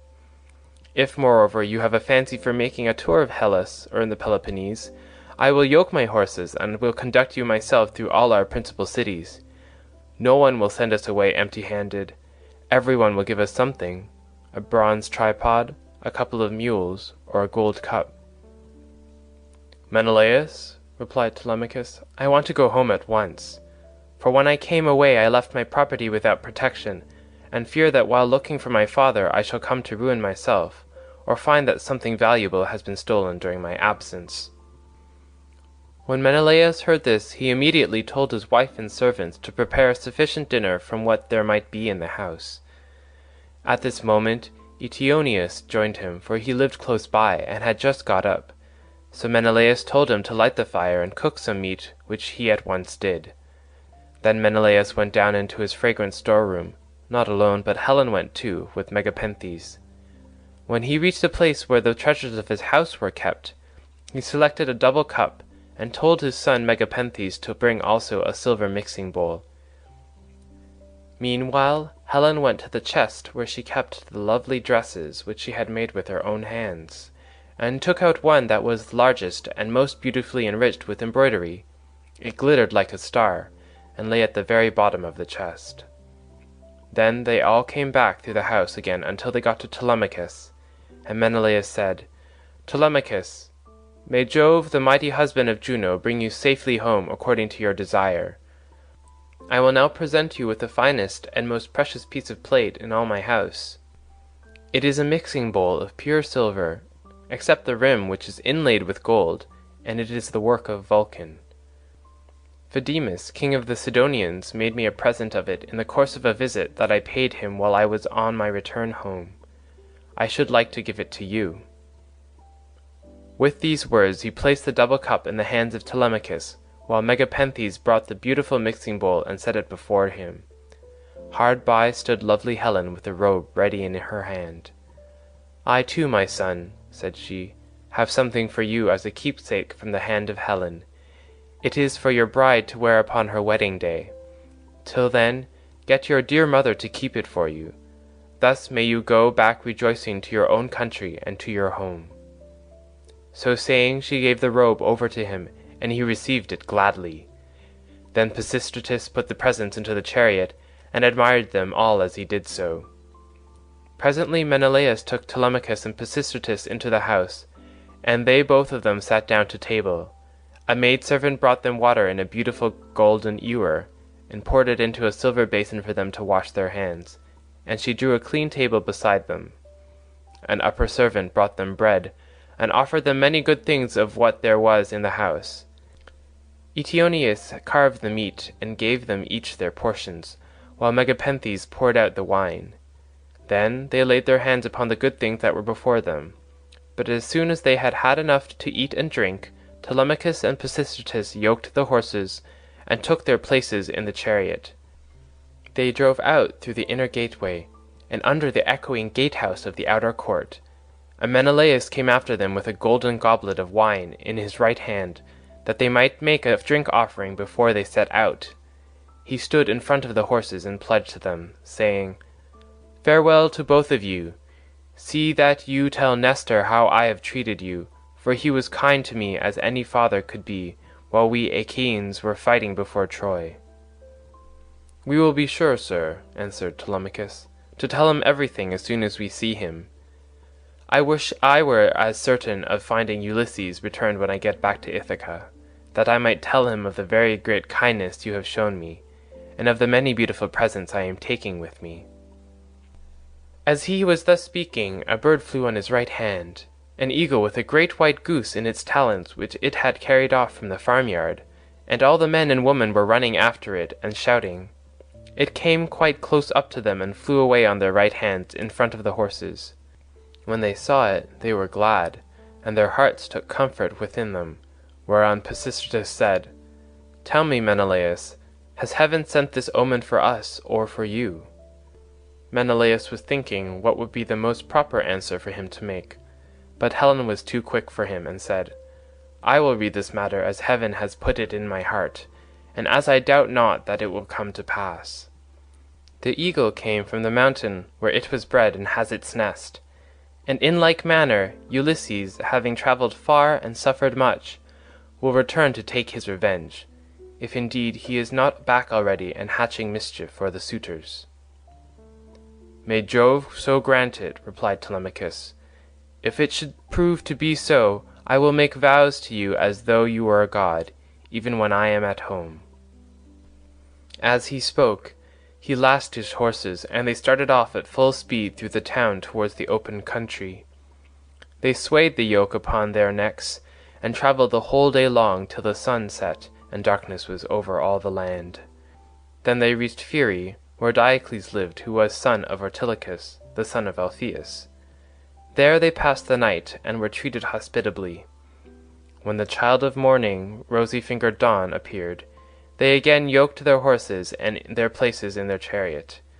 They drove out through the inner gateway and under the echoing gatehouse of the outer court.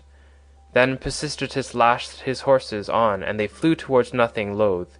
Ere long they came to Pylos, and then Telemachus said, "Pisistratus, I hope you will promise to do what I am going to ask you. You know our fathers were old friends before us. Moreover, we are both of an age, and this journey has brought us together still more closely. Do not, therefore, take me past my ship, but leave me there, for if I go to your father's house, he will try to keep me in the warmth of his good will towards me, and I must go home at once." Pisistratus thought how he should do what he was asked, and in the end he deemed it best to turn his horses towards the ship, and put Menelaus's beautiful presents of gold and raiment in the stern of the vessel. Then he said, "Go on board at once, and tell your men to do so also before I can reach home to tell my father. I know how obstinate he is, and am sure he will not let you go. He will come down here to fetch you, and he will not go back without you, but he will be very angry." With this he drove his goodly steeds back to the city of the Pylians, and soon reached his home. But Telemachus called the men together and gave his orders. "Now, my men," said he, "get everything in order on board the ship, and let us set out home." Thus did he speak, and they went on board even as he had said. But as Telemachus was thus busied, praying also and sacrificing to Minerva in the ship's stern, there came to him a man from a distant country, a seer, who was flying from Argos, because he had killed a man. He was descended from Melampus, who used to live in Pylos, the land of sheep. He was rich, and owned a great house, but he was driven into exile by the great and powerful king Neleus. Neleus seized his goods, and held them for a whole year, during which he was a close prisoner in the house of King Phylacus, and in much distress of mind both on account of the daughter of Neleus, and because he was haunted by a great sorrow that dread Erinees had laid upon him. In the end, however, he escaped with his life, drove the cattle from Phyllis to Pylos, avenged the wrong that had been done to him, and gave the daughter of Neleus to his brother. Then he left the country and went to Argos, where it was ordained that he should reign over much people. There he married, established himself, and had 2 famous sons, Antiphates and Mantius. Antiphates became father of Oecleus, and Oecleus of Amphiaraus, who was dearly loved by both Jove and by Apollo. But he did not live to an old age, for he was killed in Thebes by reason of a woman's gifts. His sons were Alcmaeon and Amphilochus. Mantius, the other son of Melampus, was father to Polyphetes and Cleitus. Aurora, throned in gold, carried off Cleitus for his beauty's sake, that he might dwell among the immortals. But Apollo made Polyphetes the greatest seer in the whole world, now that Amphiaraus was dead. He quarrelled with his father, and went to live in Hyperesia, where he remained and prophesied for all men. His son Theoclymenus it was who now came up to Telemachus as he was making drink offerings and praying in his ship. "Friend," said he, "now that I find you sacrificing in this place, I beseech you by your sacrifices themselves, and by the God to whom you make them, I pray you also by your own head and by those of your followers, tell me the truth and nothing but the truth. Who and whence are you? Tell me also of your town and parents." Telemachus said, "I will answer you quite truly. I am from Ithaca, and my father is Ulysses, as surely as that he ever lived. But he has come to some miserable end. Therefore I have taken this ship, and got my crew together to see if I can hear any news of him, for he has been away a long time." "I too," answered Theoclymenus, "am an exile, for I have killed a man of my own race. He has many brothers and kinsmen in Argos, and they have great power among the Argives. I am flying to escape death at their hands, and am thus doomed to be a wanderer on the face of the earth. I am your suppliant. Take me, therefore, on board your ship that they may not kill me, for I know that they are in pursuit." "I will not refuse you," replied Telemachus, "if you wish to join us. Come, therefore, and in Ithaca we will treat you hospitably according to what we have." On this he received Theoclymenus' spear, and laid it down on the deck of the ship. He went on board, and sat in the stern, bidding Theoclymenus sit beside him. Then the men let go the hawsers. Telemachus told them to catch hold of the ropes, and they made all haste to do so. They set the mast in its socket in the cross plank, raised it and made it fast with the forestays, and they hoisted their white sails with sheets of twisted oxhide. Minerva sent them a fair wind that blew fresh and strong, to take the ship on her course as fast as possible. Thus then they passed by Cruni and Chalcis. Presently the sun set, and darkness was over all the land. The vessel made a quick passage to Phae, and thence on to Elis, where the Epeans rule. Telemachus then headed her for the flying islands, wondering within himself whether he should escape death or should be taken prisoner. Meanwhile Ulysses and the swineherd were eating their supper in the hut, and the men supped with them. As soon as they had had to eat and drink, Ulysses began trying to prove the swineherd, and to see whether he would continue to treat him kindly, and to ask him to stay on at the station or pack him off to the city. So he said, "Eumaeus, and all of you, tomorrow I want to go away and begin begging about the town, so as to be no more trouble to you or your men. Give me your advice, therefore, and let me have a good guide to go with me and show me the way. I will go the round of the city begging, as I needs must, to see if anyone will give me a drink and a piece of bread. I should like also to go to the house of Ulysses, and bring news of her husband to Queen Penelope.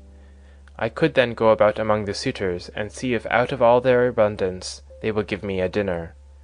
I should soon make them an excellent servant in all sort of ways.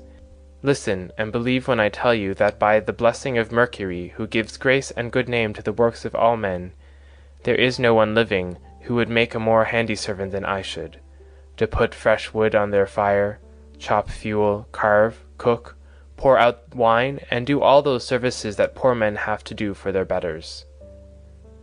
The swineherd was very much disturbed when he heard this. "Heaven help me," he exclaimed. "Whatever can have put such a notion as that into your head? If you go near the suitors, you will be undone to a certainty, for their pride and insolence reach the very heavens. They would never think of taking a man like you for a servant. Their servants are all young men, well-dressed, wearing good cloaks and shirts, with well-looking faces, and their hair always tidy. The tables are kept quite clean, and are loaded with bread, meat, and wine. Stay where you are, then. You are not in anybody's way. I do not mind your being here, no more do any of the others, and when Telemachus comes home, he will give you a shirt and cloak, and will send you wherever you want to go." Ulysses answered, "I hope you may be as dear to the gods as you are to me, for having saved me from going about and getting into trouble. There is nothing worse than being always on the tramp. Still, when men have once got low down in the world, they will go through a great deal on behalf of their miserable bellies. Since, however, you press me to stay here and wait the return of Telemachus, tell about Ulysses's mother and his father whom he left on the threshold of old age when he set out for Troy. Are they still living, or are they already dead and in the house of Hades?" "I will tell you all about them," replied Eumaeus. "Laertes is still living, and prays heaven to let him depart peacefully his own house, for he is terribly distressed about the absence of his son, and also about the death of his wife, which grieved him greatly and aged him more than anything else did. She came to an unhappy end through sorrow for her son. May no friend or neighbour who has dealt kindly by me come to such an end as she did. As long as she was living, though she was always grieving, I used to like seeing her and asking her how she did, for she brought me up along with her daughter Cynthymene, the youngest of her children. We were boy and girl together, and she made little difference between us. When, however, we both grew up, they sent Cynthymene to Same, and received a splendid dowry for her. As for me, my mistress gave me a good shirt and cloak with a pair of sandals for my feet, and sent me off to the country, but she was just as fond of me as ever. This is all over now. Still, it has pleased heaven to prosper my work in the situation which I now hold. I have enough to eat and drink, and can find something for any respectable stranger who comes here. But there is no getting a kind word or deed out of my mistress, for the house is fallen into the hands of wicked people. Servants want sometimes to see their mistress and have a talk with her. They like to have something to eat and drink at the house, and something too to take back with them into the country. This is what will keep servants in a good humour." Ulysses answered, "Then you must have been a very little fellow, Eumaeus, when you were taken so far away from your home and parents. Tell me, and tell me true, was the city in which your father and mother lived sacked and pillaged, or did some enemies carry you off when you were alone, tending sheep or cattle, ship you off here, and sell you for whatever your master gave them?" "Stranger," replied Eumaeus, "as regards your question, sit still, make yourself comfortable, drink your wine and listen to me. The nights are now at their longest. There is plenty of time for both sleeping and sitting up talking together. You ought not to go to bed till bedtime. Too much sleep is as bad as too little. If anyone of the others wishes to go to bed, let him leave us and do so. He can then take my master's pigs out when he has done breakfast in the morning. We two will sit here eating and drinking in the hut, and telling one another stories about our misfortunes. For when a man has suffered much, and been buffeted about in the world, he takes pleasure in recalling the memory of sorrows that have long gone by. As regards your question, then, my tale is as follows. You may have heard of an island called Syria, that lies over above Ortygia, where the land begins to turn round and look in another direction. It is not very thickly peopled, but the soil is good, with much pasture fit for cattle and sheep, and it abounds with wine and wheat.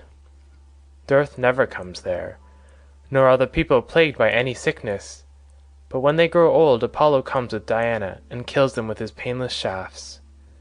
It contains 2 communities, and the whole country is divided between these 2.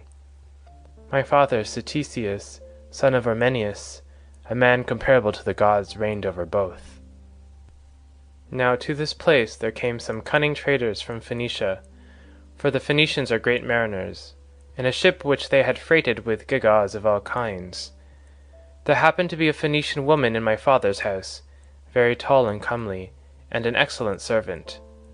These scoundrels got hold of her one day when she was washing near their ship, seduced her, and cajoled her in a way that no woman can resist, no matter how good she may be in nature.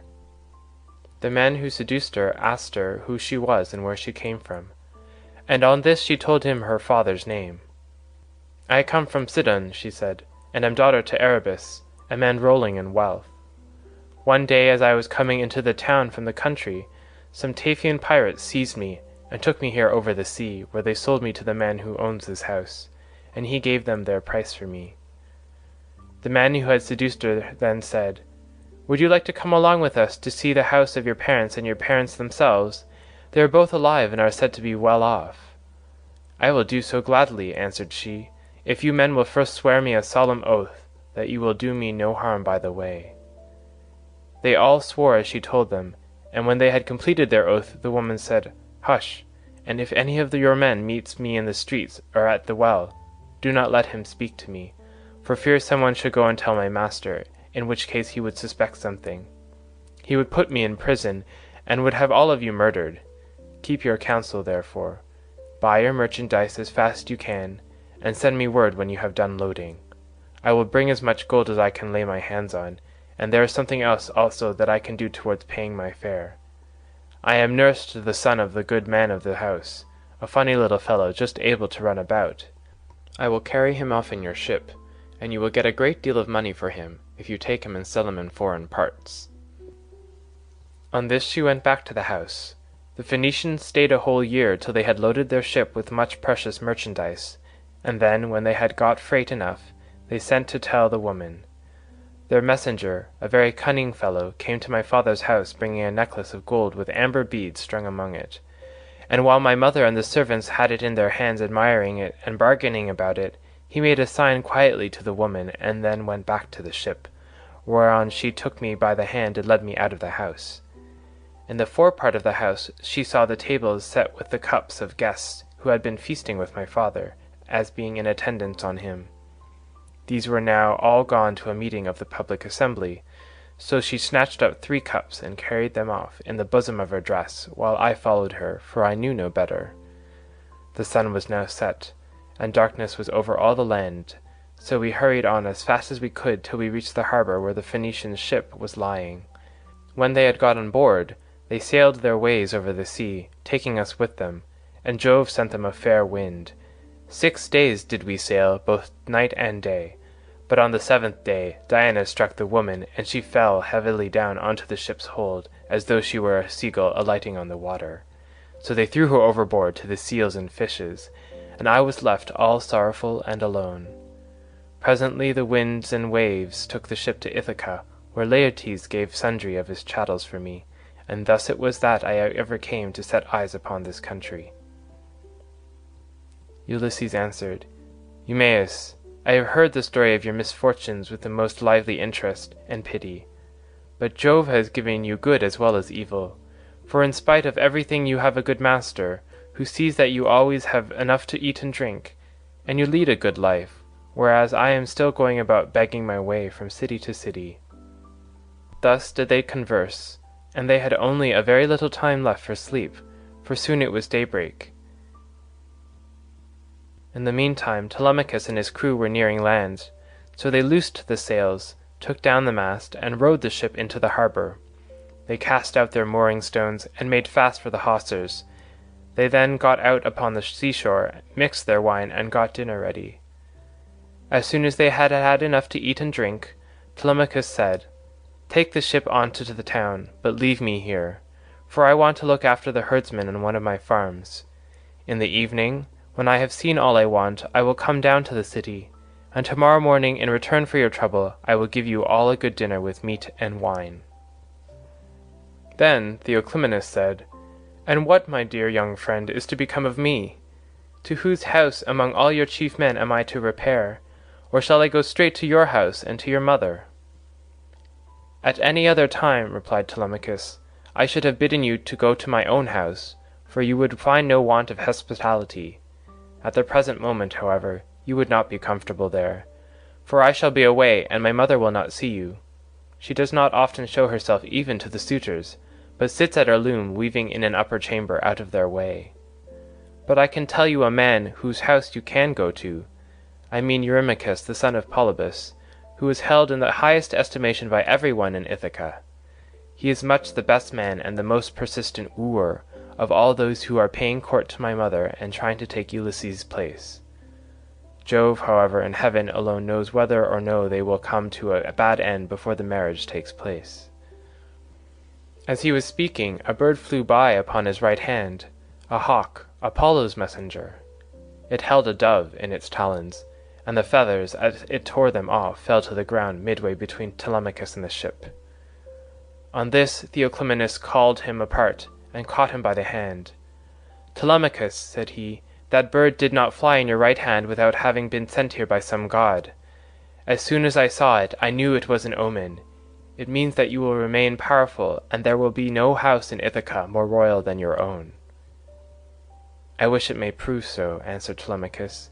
"If it does, I will show you so much good will and give you so many presents that all who meet you will congratulate you." Then he said to his friend Perilous, "Perilous, son of Clytius, you have throughout shown yourself the most willing to serve me of all those who have accompanied me to Pylos. I wish you would take this stranger to your own house and entertain him hospitably till I can come for him." And Perilous answered, "Telemachus, you may stay away as long as you please, but I will look after him for you, and he shall find no lack of hospitality." As he spoke he went on board, and bade the others to do so also, and loose the hawsers, so they took their places in the ship. But Telemachus bound on his sandals, and took a long and doughty spear with a head of sharpened bronze from the deck of the ship.